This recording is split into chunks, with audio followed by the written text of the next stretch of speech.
Saudações a todo mundo, sejam bem-vindos novamente ao nosso estudo do livro Fitness Contemplativo. É um prazer estar com vocês aí de novo. Vamos fazer o seguinte, já vamos começar fazendo uma praticazinha para a gente poder chegar oficialmente no corpo, no espaço, na mente. Então hoje nós vamos ficar alguns minutinhos apenas concentrando nas narinas, com foco na exalação. Então, bota a tua atenção na saída do ar e visualiza que você está botando o dia para fora, as tensões para fora. E a gente vai ficar em silêncio por alguns minutos nessa prática, para a gente se preparar um pouco aí para o nosso estudo. As pessoas vão entrando aos poucos e aí eu vou indicando isso para elas também. Quem já está aí, fica na concentração, exalando profundo, soltando.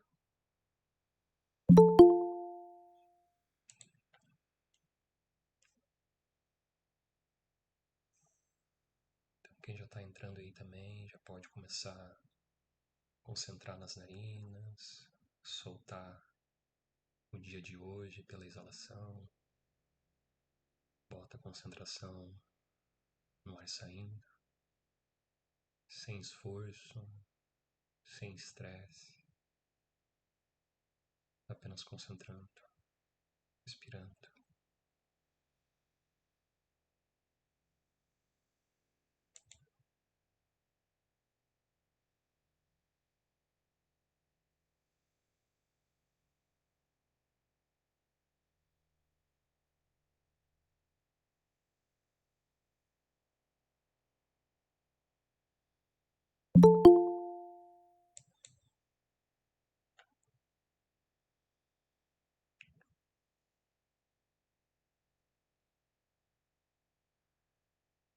Quem está entrando, a gente está fazendo uma prática de exalação, concentração nas narinas, focando na exalação, ali em corpo. Começa também junto com a gente a chegar oficialmente no corpo, no espaço.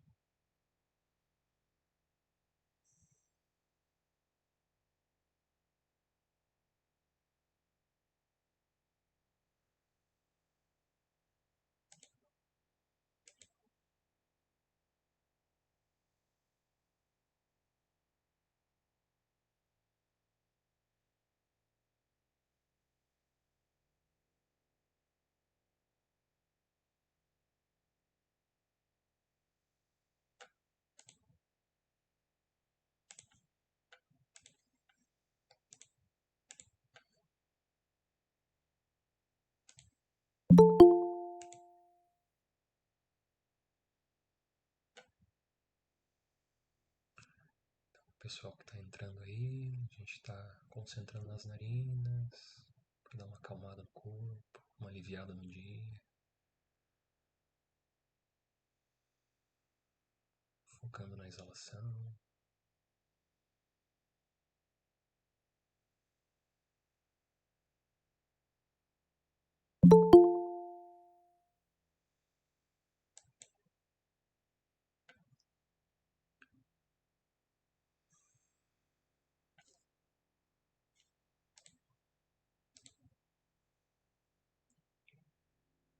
Maravilha. Então, podemos com calma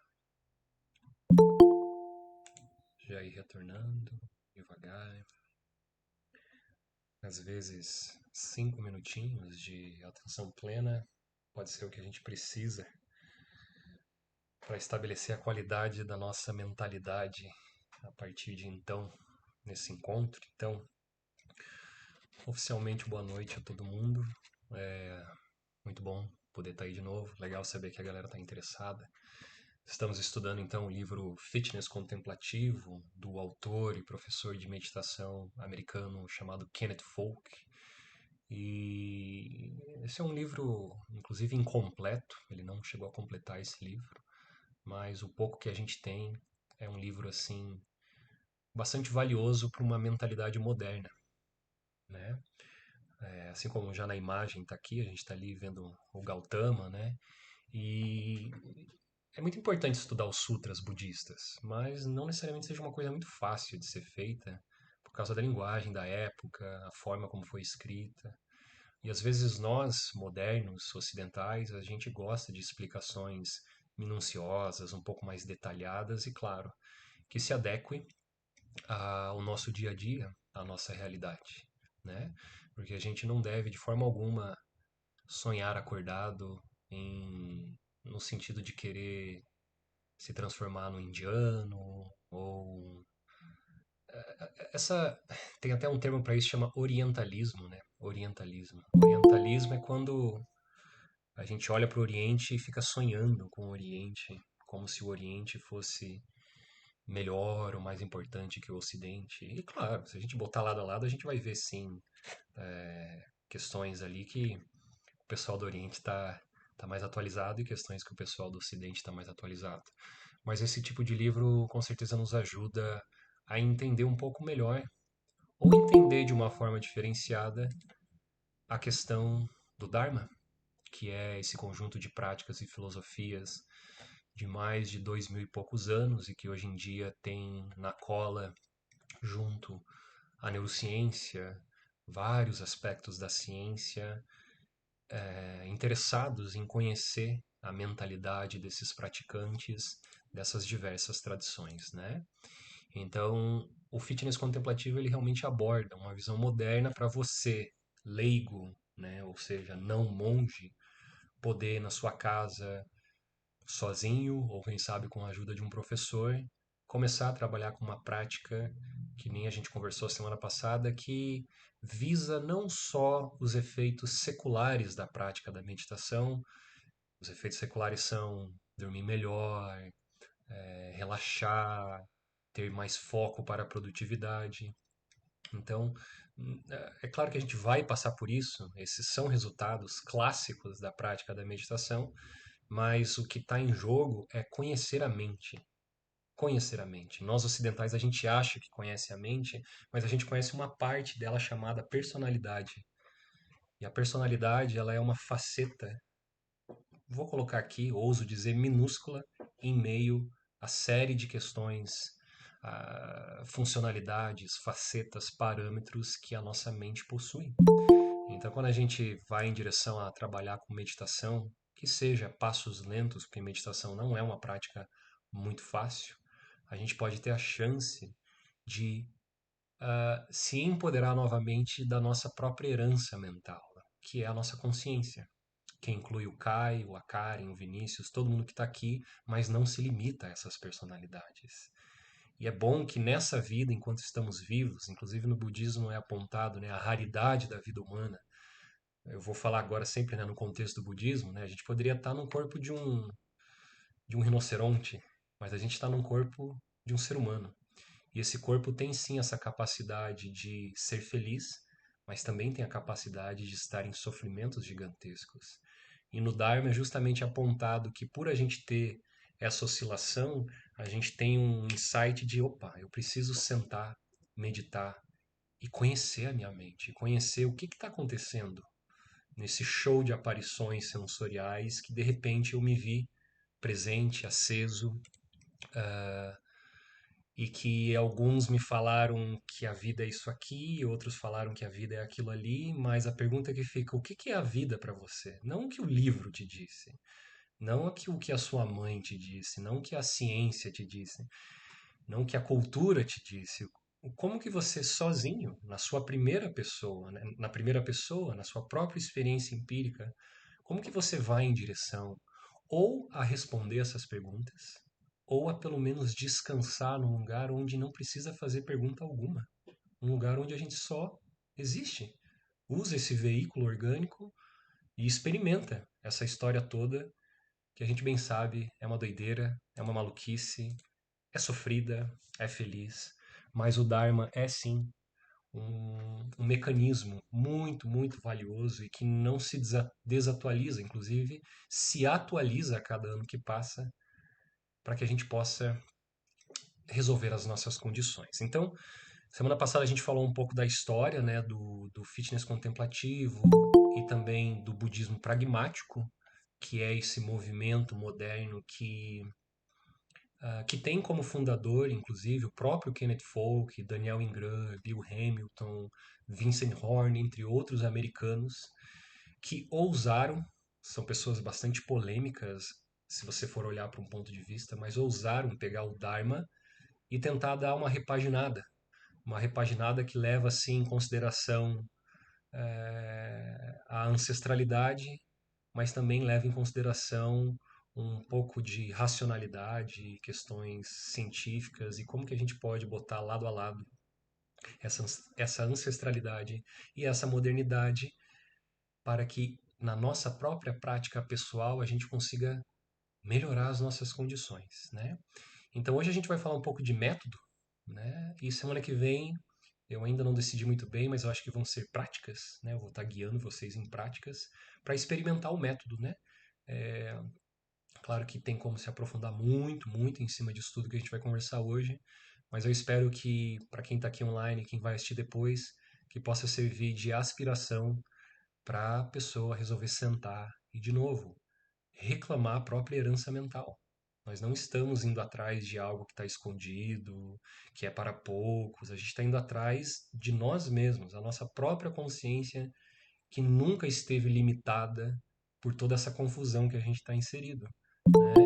Então, por exemplo, no budismo, nós não temos uma visão muito de escadinhas, né? No sentido de que somos pecadores e devemos lutar para parar de ser pecadores.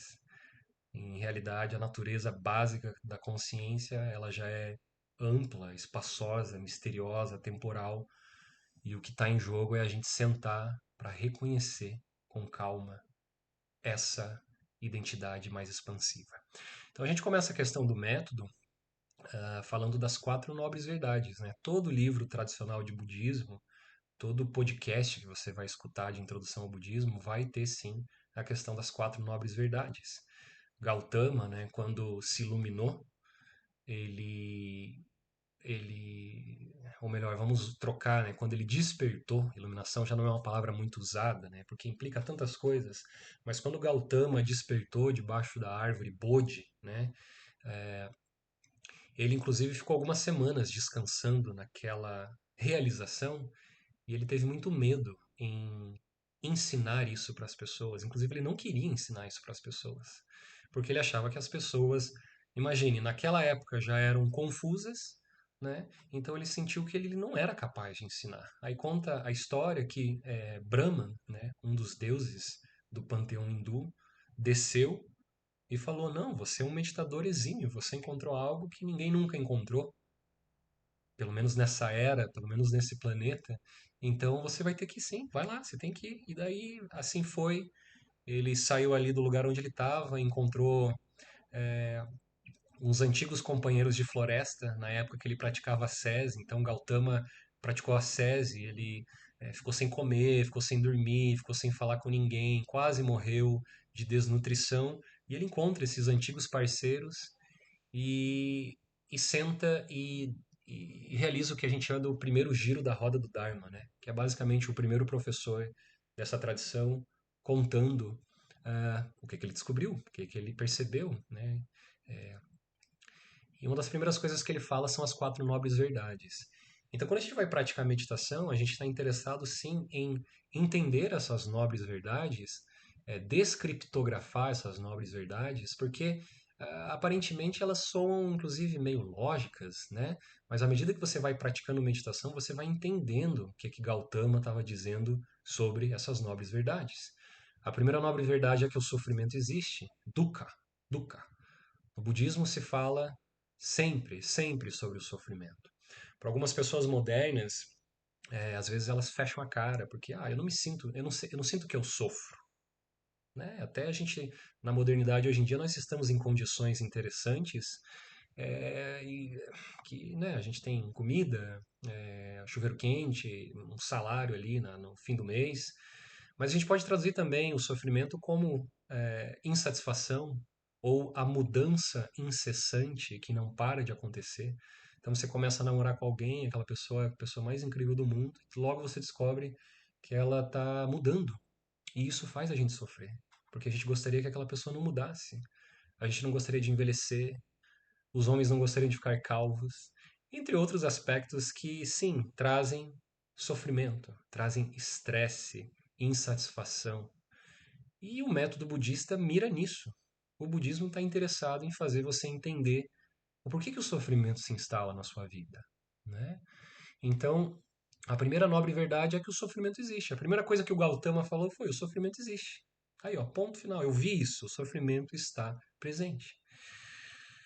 Segunda nobre verdade é que existem causas para esse sofrimento. Então, eu até geralmente quando eu explico para os alunos essa parte, né, eu poderia estar extremamente alcoolizado aqui hoje, bêbado, e eu poderia, antes de começar a aula, ficar nervoso e falar assim: meu Deus, por que que o universo me escolheu para me zoar assim? Porque eu já estou começando a ficar enjoado, o que que eu fiz, né? Ou melhor, se eu perguntasse o que que eu fiz, eu já estaria no entendimento de que eu causei aquela situação.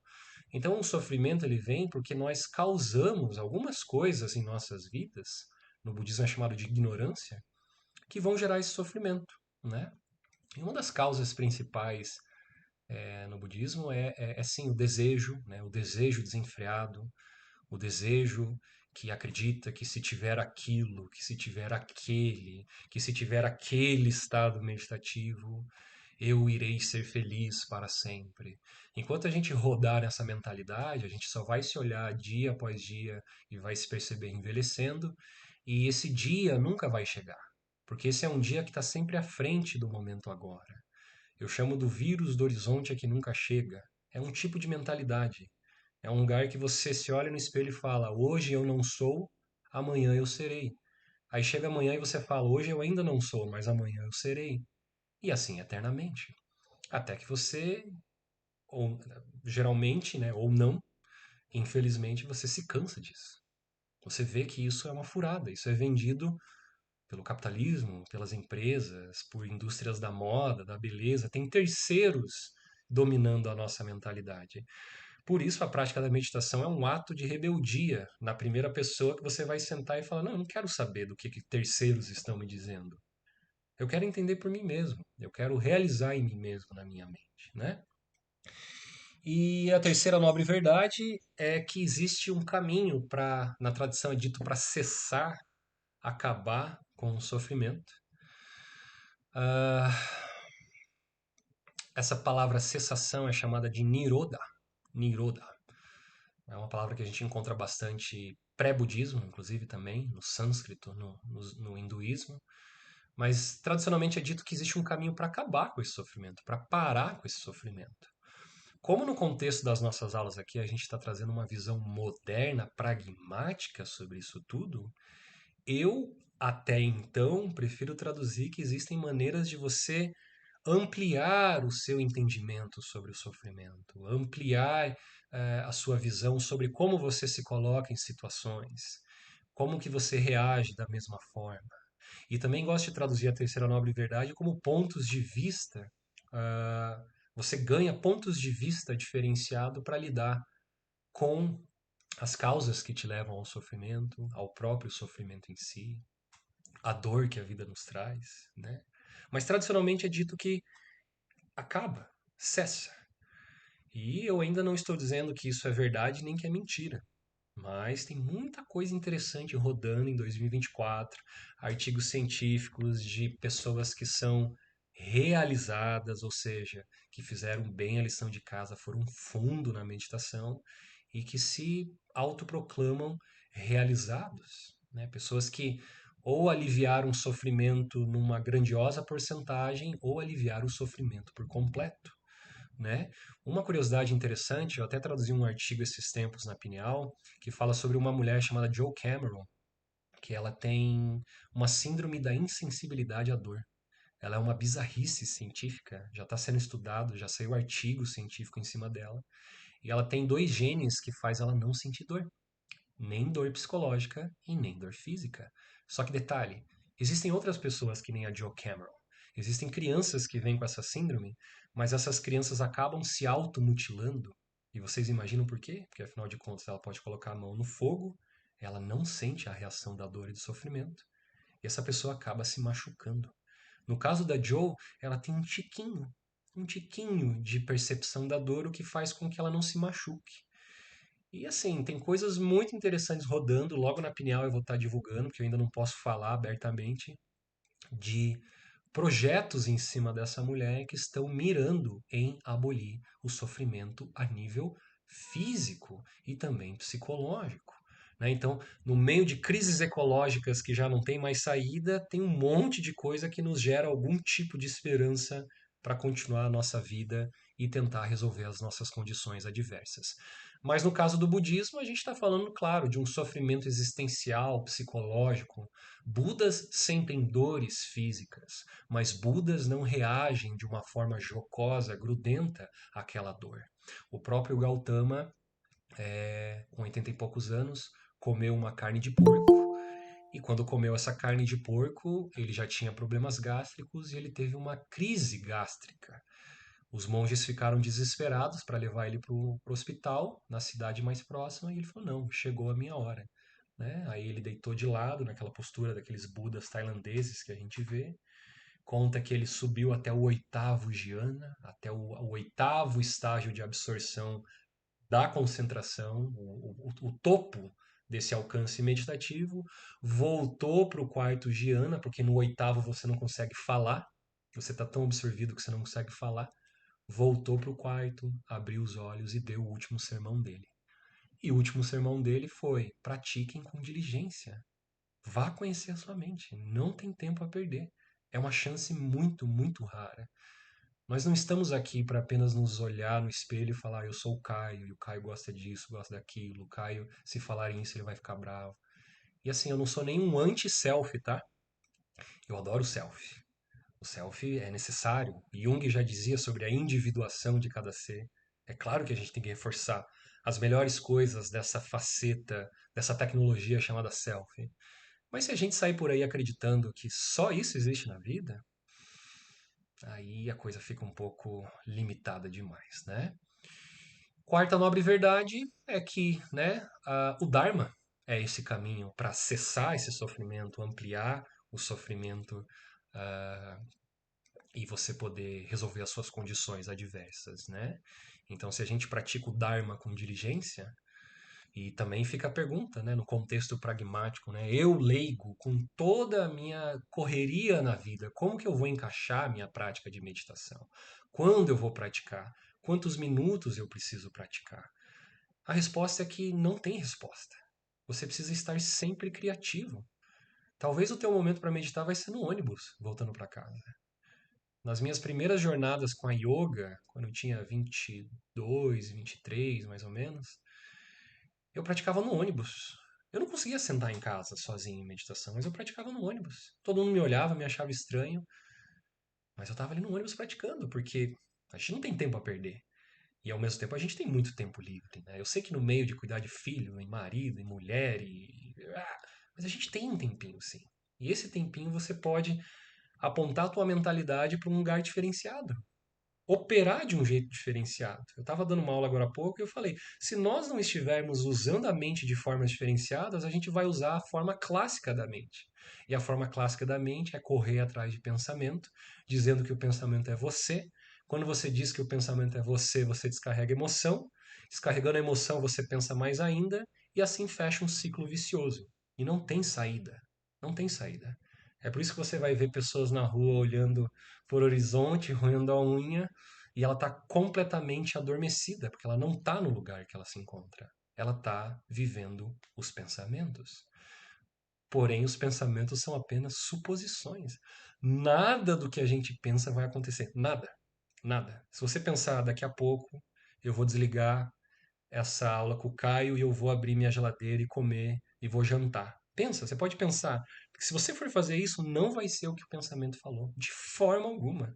A realidade é fresca, misteriosa, espontânea, expressiva, e não é um mero fenômeno sensorial chamado pensamento que consegue englobar essa potencialidade toda e dominar e controlar. Então, vamos continuar. Aí, quando a gente continua falando de método, a gente tem que falar dos treinos de meditação, porque afinal de contas, o Dharma, além de uma parte muito filosófica, erudita, existe também esse aspecto contemplativo, meditativo, existe o treino da mente, né? Então a gente tem o que é chamado de 3 treinos de meditação, e cada um desses treinos é importante para o outro, né? Eu posso ser muito bom num único treino, mas pode, às vezes, se eu não treinar os outros tipos de treinos, pode ficar alguma coisa faltando da minha prática meditativa. E eu diria que os 2 primeiros treinos que a gente vai esboçar aqui hoje rapidamente, eles existem antes do budismo, em várias e várias tradições. Porém, o terceiro treino é sim uma marca registrada do Gautama. O Gautama encontrou um olhar diferenciado para a mente que gerou uma série de insights e revoluciona a vida de muitas pessoas até hoje, né? Mas tem um livro de um professor tibetano chamado Alan Wallace que ele faz comparações entre tradições cristãs, islâmicas e budistas, e ele traz um esboço de que o terceiro treino também você encontra, pelo menos em formas de protótipos, você encontra também no cristianismo, né? Então imagine, tem Vipassana no cristianismo, né? Tem uma forma de usar a sabedoria budista, claro, não tem nada a ver com o budismo, é uma coisa do cristianismo, mas estudando as tradições, a gente parece que vai para o perennialismo mesmo, né? O que é o perennialismo? Todas as tradições estão falando da mesma coisa. Eu não acho que o perennialismo seja 100% verdade, mas que a gente encontra várias correlações, isso com certeza acontece. Então, primeiro treino, moralidade, né, ou conduta ética, é um treino relacional. E para você treinar relações, você precisa ter mentalidades com virtudes nobres cultivadas na sua mente. Porque se você for se relacionar com seus semelhantes e você não tiver essas virtudes nobres cultivadas, você provavelmente vai só jogar o jogo do selfie, que se protege, critica, ataca, protege território, entre outros aspectos que todos nós aqui conhecemos sem dúvida alguma. Todo mundo sente essas batalhas relacionais dia após dia. E as virtudes nobres no contexto da moralidade é chamada de bondade amorosa, alegria, equanimidade e compaixão. São mentalidades específicas que visam instalar uma paciência, uma alegria, por exemplo, em relação aos outros, uma compaixão, uma necessidade de se mover e fazer o mínimo que seja para aliviar o sofrimento dos outros. Eu vi uma frase do Thich Nhat Hanh, né, esse monge vietnamita, morreu acho que uns 2 anos atrás, muito famoso aqui no Ocidente, maravilhoso, um dos poetas mais lindos do Dharma, né, uma sensibilidade. E ele fala que amor não é só para a namorada, para a filha e para o pai e para a mãe. Você vai amar a pessoa porque é valioso amar a pessoa que está do teu lado. É valioso ser ser sensível, estar ali para aquela pessoa, o mínimo que seja.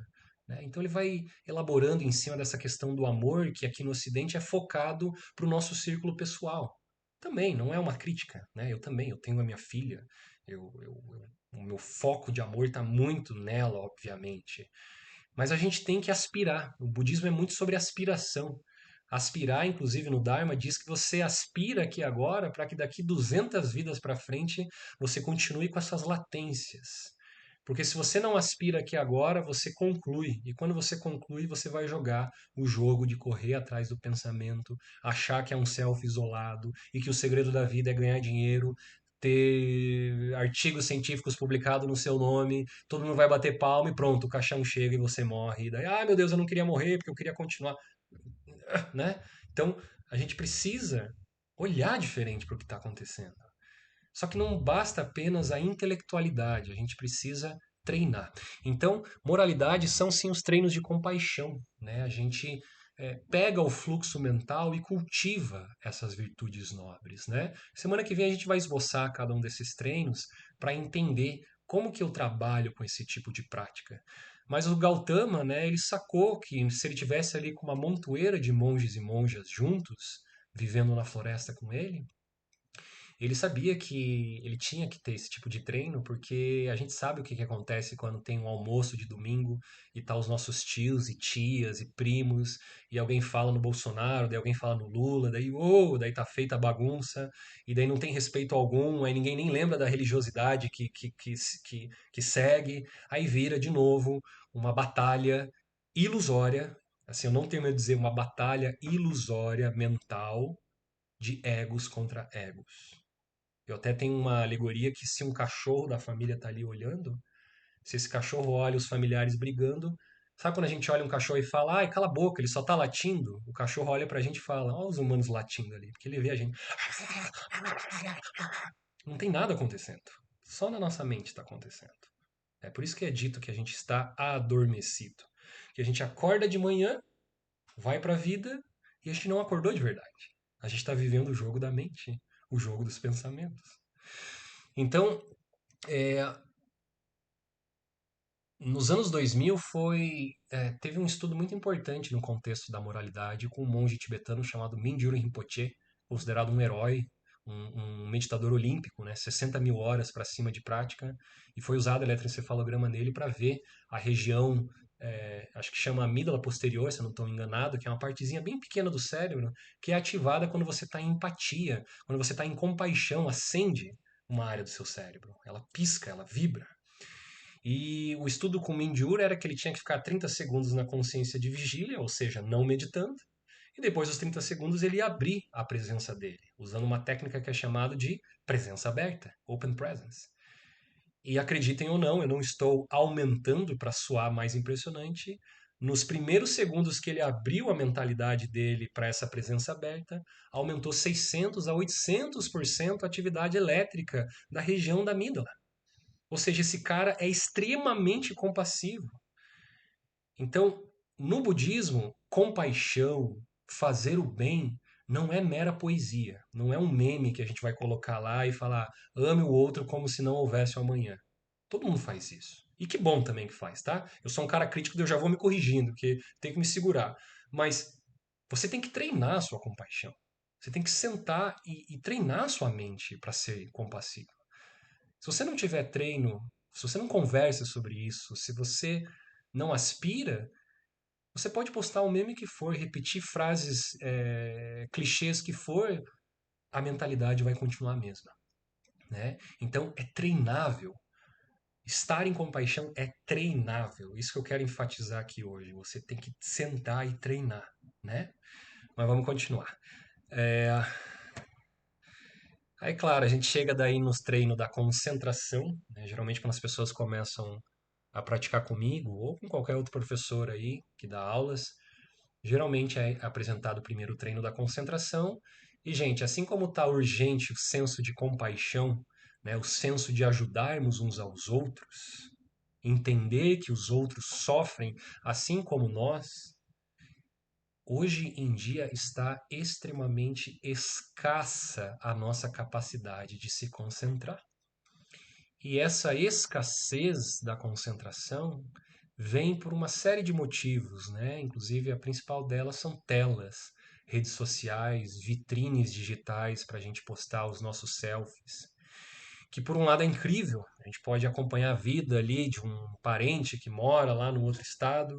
Por um outro lado é terrível porque a gente acompanha a vida de um parente que mora no outro estado, né? Então é uma faca de dois gumes, mas o que está em jogo é que a atenção ela está cada vez mais escassa. Eu gosto de ser um pouco apocalíptico nisso, em dizer que a atenção vai morrer na vida humana. Se não já morreu, a atenção vai morrer. E se a atenção morrer, nós vamos virar zumbis. Não um zumbi de Hollywood que vai comer carne, mas o zumbi que vai estar escutando o namorado dizendo eu te amo e você está pensando em outra coisa. Um zumbi que você vai pagar R$ 1 milhão para estudar em Harvard, aí você vai lá para Harvard e você não consegue escutar o professor. Porque você não tem concentração, você não tem atenção plena, você não tem musculatura de foco. Então, esse dia a dia, né, de pular de coisa em coisa nas redes sociais, o scroll infinito, está enfraquecendo.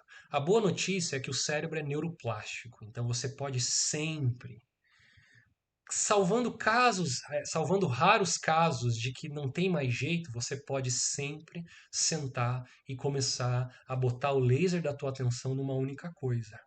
E você vai descobrir, seja com o professor ou sozinho, aonde eu gosto de botar minha atenção. Às vezes você vai descobrir que é uma música.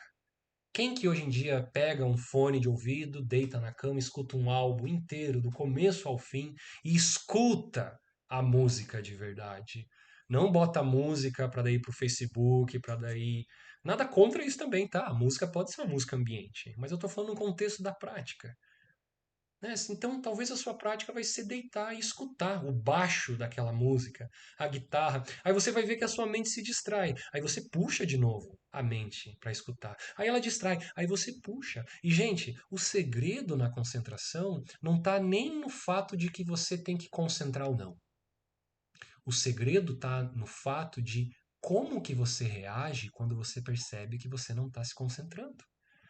Essa assim, ó, essa é é a moeda mais valiosa que eu poderia dar sobre a concentração se pergunte, quando você senta em concentração, como que você reage quando você se percebe distraído? Se você reage se chicoteando, já era. Não tem chance para você. Ah, eu sou péssimo. Ai, não adianta, hoje não. Ah, eu não sirvo para meditar. Se você entra nessas histórias que é o próprio self que cria, porque o self quer conforto. E meditação não é confortável. Depois fica. No início não é confortável. Não adianta acreditar porque não é confortável. Mas eu não estou dizendo que é desconfortável também. Não quero me enfiar em extremos aqui. Mas se você senta, fica com o objeto de concentração e começa a ver a distração, seja gentil consigo mesmo. Você não precisa se chicotear, você não precisa nem criar teorias de que você só pode meditar cedo, ou que você é sagitariano e sagitarianos não meditam no dia da lua cheia. Você não precisa criar nenhuma teoria. Você só se distraiu. Ponto final. Para finalizar a questão da concentração, imagine um bebê que está começando a andar. Imagine se esse bebezinho tivesse um selfie completo que nem a gente acredita, né? Não, eu sou esse cara, eu gosto disso, não gosto daquilo. E esse sou eu, tá aqui o meu cartão.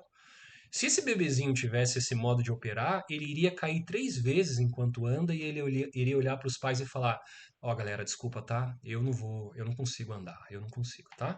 Eu não vou poder andar, já podem pegar uma cadeira de rodas. Aí o pai ia falar: Não, filho, tenta. Não tem jeito, não tem jeito, comigo não. Mas ele não faz isso, porque ele não tem um self limitante. Ele está livre, né? Ele está aparentemente livre. Então é claro que ele vai errar infinitas vezes para daí pegar o flow das pernas e começar a andar. É a mesma coisa com a meditação. É a mesma coisa para qualquer prática que a gente entra e tenta na nossa vida. Ok, então na concentração a gente se absorve, que nem a imagem mostra ali, chega uma hora que você não sabe muito bem dizer o que é você que está concentrando, ou melhor, o que é você, o concentrador, aquele que concentra, e o que é o objeto que está sendo concentrado. Você quebra essa ilusão e vira uma coisa só. Então, sempre que vocês escutarem sobre estágios de unidade, ou a pessoa se uniu com Deus, ou se uniu com a fonte, se absorveu no todo, a visão pragmática budista é que essa pessoa está ali completamente concentrada, muito concentrada. Então, a concentração é muito valiosa porque sem a concentração, vamos para o terceiro treino, nós não conseguimos fazer abre aspas, o objetivo principal do Dharma, o objetivo principal das tradições espirituais.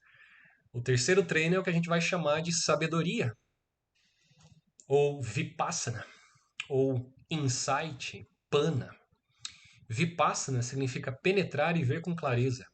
Você vai usar sua mente, vai penetrar ela mesma e você vai ver com clareza o que é essa mente. Né? De novo, quando a gente olha para o espelho, se você para na rua e fala que é a sua mente, talvez a pessoa vai falar: minha mente é o Caio, eu sou o Caio, minha mente é o Caio, os pensamentos.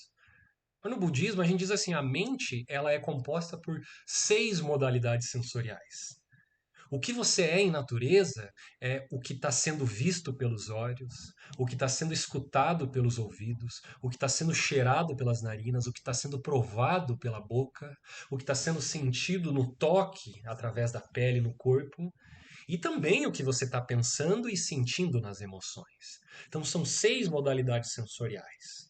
Pensamento barra as emoções é a sexta. Para os budistas, não há diferença entre aquilo que você pensa e aquilo que você cheira. Tudo são fenômenos que estão nascendo misteriosamente no espaço através de você. Só que esse show de sensações, ele é muito rápido. E quando a gente não pratica meditação, a gente lê, a gente reage a essa dança sensorial que entra e sai de um jeito ignorante, de um jeito estressante, de um jeito completamente identificado. E quando o Gautama sentou e começou a olhar para o mundo sensorial dele em movimento, ele chegou no que é chamado de 3 características. As 3 características acerca do mundo sensorial é que o mundo sensorial é impermanente. Nada dura nessa existência. Nada, nada, nada, nada, nada. Galáxias nascem, se desenvolvem, morrem. Seres humanos nascem, se desenvolvem, morrem. No budismo, deuses nascem, se desenvolvem, morrem. Eles só não sabem disso. Na tradição é dito que até os deuses, depois de um éon de existência, éon é tipo eras e eras, anos e anos, ele começa a ver que ele também vai perecer. Porque nem ele consegue escapar da impermanência. Né? Então, a impermanência, você olha para o mundo sensorial, você percebe que você estava pensando uma coisa, aquele pensamento teve um início, meio e fim, aí a tua barriga roncou de fome, aquele ronco teve início, meio e fim, aí já veio um pensamento que te disse, nossa, que fome, também teve um início, meio e fim. E a vida é essa, tá tudo dançando, as paredes não são sólidas. Não, a parede é sólida, eu tô vendo aqui. Bom, então hiperventila o corpo, né? Fica uma hora hiperventilando o corpo e olha para a parede. Você vai ver que a parede vai ficar roxeada, ela vai começar a se mexer. Olha só que doideira, só por oxigenar o cérebro, a parede já começa a se modificar. Cadê aquela solidez toda? Não tem solidez alguma. O nosso cérebro está criando modelos muito maravilhosos, inclusive, para deixar as coisas mais sólidas para a gente poder, claro, viver em sociedade e ir atrás da nossa vida. Mas você não pode aceitar o mero entendimento intelectual da impermanência. Muita pessoa escuta, lê sobre a impermanência e fala, claro, impermanência, né? Eu vou morrer, eu sei disso, eu sei disso. Mas nós não sabemos. Nós não sabemos. A gente precisa sentar e assistir à impermanência. Assistir à impermanência não é ler sobre a impermanência. Ler é muito fácil. Eu tô com vários livros do budismo aqui que, nossa, às vezes eu sei de cor e salteado. Agora, se eu sei a sabedoria que está dentro desses livros, aí é outra história, né? Então, a gente precisa ser... Você pode sentar num parque e olhar e ver como tudo está movimentando. Pega alguns minutos do teu dia e olha. Veja como a impermanência está acontecendo. Uma hora vem uma pessoa, outra hora vem um ônibus e passa, uma hora você está com raiva, outra hora você está feliz, uma hora você ama a tua namorada, outra hora você odeia ela. A impermanência, ela é um fato dessa vida. E claro, para alguns, já escutar isso já nos aterroriza, né? Porque a gente quer virar as costas para essas questões da vida. E eu entendo, né? Eu viro muitas e muitas vezes as costas para isso. Mas no budismo a gente é ensinado a ir em direção. Porque quando você vai em direção, você adquire coragem para viver uma vida plena, não amedrontada, não sonhando acordado de que existe um lugar ao sol onde tudo vai ficar sólido, fixo e permanente. Segunda característica, insatisfação, sofrimento. Então, por os fenômenos sensoriais serem permanentes, eles não têm o poder de nos satisfazer por completo. Uma hora eu tô com fome, daí eu sofro por estar com fome, eu como, eu me satisfaço, a minha digestão quebra, digere os sólidos e os líquidos, transforma em coliformes fecais e logo eu tô de novo com fome. Não tem nenhuma coisa que você possa comer, nenhum produto, alguma comida, um sexo, uma droga e até mesmo estados meditativos que vão te satisfazer por completo.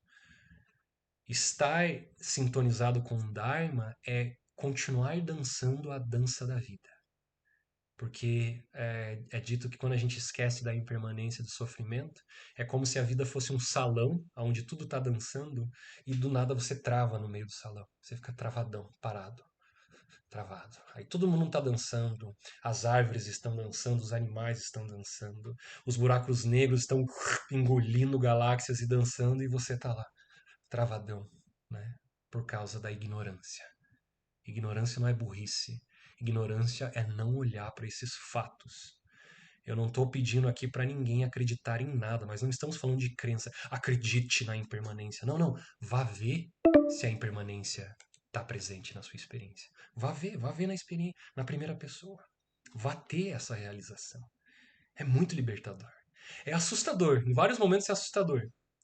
Mas depois do susto é uma liberdade.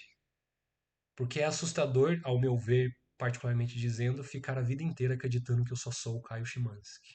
E que eu tenho início, meio e fim, e que eu sou um self isolado, separado, etc. E daí, claro, a gente vai para a terceira característica, a mais polêmica, muitas pessoas não gostam, fecham a cara, mas é chamado de anatta, não eu. Não há um eu por trás desses fenômenos. Um eu fixo, sólido, estável, que você possa apontar e falar: isso aqui sou eu. Esse aqui é o Caio, ó. Agora eu encontrei. O Caio é isso aqui. Ah, mas o eu é o corpo. Tá, então o corpo não está envelhecendo todo dia, né? Então aquilo que você falou que era você está mudando. Ah, o eu é os meus pensamentos. Também, está mudando. Pra vocês terem uma ideia, galera, eu fui fã de Rebelde. Lembra daquele Rebelde espanhol, aquele grupo? Eu era fanzaço. Até hoje eu gosto. Eu sou um cara que estuda budismo, não dualidade, mas estava lá com a mentalidade rebelde. Eu queria ser um rebelde, né? Aí mudou, o Caio Szymanski agora escuta outras músicas, escuta Rebelde ainda também, mas não é como se houvesse um self fixo por trás dos fenômenos. Então, convencionalmente, a gente considera um self no budismo. Eu sou o pai da Yami. Se a Yami chega aqui e fala, pai, tô com fome, eu vou fazer um almoço para ela, eu vou comprar uma comida para ela, porque a Yami está com fome e precisa do pai Caio Szymanski. Mas em realidade, se eu for sentar e tentar encontrar algo com um status duradouro, permanente, sólido, fixo, que eu possa dizer, tá aqui o meu eu, a gente não encontra nada. Ou melhor, a gente até encontra, aí eu viro para o lado, volto para olhar para o eu, pisca tantas vezes que eu já não sei. Cadê aquele eu que eu tinha encontrado? Já mudou tanto. Sabe quando você muda e os seus amigos falam, nossa, você mudou tanto, e falam num tom negativo ainda? Como budista, eu digo assim, ó, fale, que bom, né? Que bom que eu mudei, que bom que você está percebendo que eu estou mudando sempre. Porque eu estou de acordo com a natureza das coisas. Eu estou mudando sempre, né? Não eu. E também no budismo, né? A gente não vai focar muito nisso. Existe uma diferença, assim, com bastante parâmetros de diferenças, e às vezes essas duas coisas acabam se encontrando, mas no hinduísmo tem uma coisa chamada Atman, e no budismo tem uma coisa chamada Anatman ou Anatta. Atman é um eu maior, um self maior, um self de S maiúsculo, como se fosse a sua verdadeira essência. E no budismo, a gente diz que não tem nem esse self. Você pode desconstruir até ele mesmo e descansar no vazio. O que é o vazio? Poderia irmos longe hoje aqui, mas o vazio é vazio de existência inerente. O self não pode existir sozinho daqui desse lado. Porque para eu existir, eu preciso do meu pai e da minha mãe, que precisa do pai e da mãe deles, que precisa do pai e da mãe dele, e assim infinitamente. Então, são tantas condições para que eu possa estar aqui, que se eu tiro uma ou mais dessas condições, eu colapso. Então, como que eu estou dizendo que eu sou uma coisa isolada no espaço, sendo que eu preciso de infinitas coisas existindo para eu poder existir também, né? Então é legal raciocinar assim. É bem interessante. E para alguns, a visão do não eu pode ser libertadora, e para alguns pode ser um pouco assustadora. A prática deixa a gente no neutro. A gente descansa enquanto as informações passam pela gente.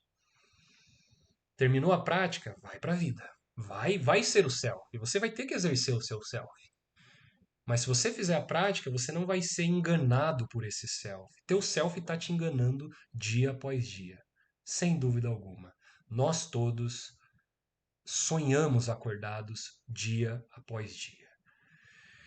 Não é uma coisa que a gente deva se culpar, tá? Eu não estou levantando essas críticas para a gente ficar, ai meu Deus, que situação. Não, é a natureza das coisas. É como as coisas são. Mas essas aulas aqui é pra gente dar um calorão e falar, caramba, então eu vou começar a estudar essa parada aí, mano. Eu vou atrás da coisa que vai me ajudar a entender um pouco mais. Pelo menos um pouquinho que seja, né? Então, quando a gente pratica Vipassana, a gente vai fazendo uma desconstrução sensorial. O que antes aparentemente era sólido, fixo, estável, com selfies isolados existindo no espaço, você começa a perceber que é que nem essa foto ali, ó, um show de cores e luzes e energias que se expressam e dançam e nunca é a mesma coisa. Então você consegue se soltar correnteza abaixo. Enquanto você está lá fluindo correnteza abaixo, vem os seus medos, vem as suas emoções, vem as suas memórias. E se você tiver a sabedoria bem instalada, você consegue estar num estado de não resistir. Então, se vem um pensamento negativo, você não resiste. O que é resistir? Ou é segurar o pensamento, ou é tentar mandar ele embora. Não, quando você aprende a não resistir, você deixa ele vir e você deixa ele ir. Desde o começo dos tempos foi assim. Ninguém nunca conseguiu segurar nada nessa existência. Se você tem um modelo de alguém que parece estar completamente aterrado e controlador e sólido, olhe bem para essa pessoa. Ela não está conseguindo controlar nada. Ninguém está conseguindo controlar absolutamente nada. Mas ao invés de ser assustador esse fato, pode ser, se visto por uma ótica diferenciada, muito libertador. E daí você vê uma vida um pouco mais expressiva, criativa, você testa mais, você viu uma pessoa bonita numa balada e tá louco pra falar com ela, e você vai lá mesmo com medo, porque não tem um selfie que tá com medo. Então eu vou lá mesmo me tremendo. E a vida tem dessas, ela te pede essas coisas. Agora, se você se trava todo e acha que sabe o que é, você está concluído. E a vida não está concluída, a vida está em andamento. Não acredite que você esteja concluído, porque não está. Você é, você é o próprio mistério da consciência se expressando, né? Então, o que que é um sábio para o budista? Um sábio é aquele que consegue lidar com as coisas como elas são. Nesse contexto aqui de hoje, ele é um sábio que consegue ver a impermanência das coisas, consegue ver que as coisas não nos satisfazem por completo. Isso não implica que você não vai atrás das coisas, tá? Não adianta escutar às vezes a teoria e já, então quer dizer que eu vou ter que parar de querer comprar aquele notebook para jogar um videogame?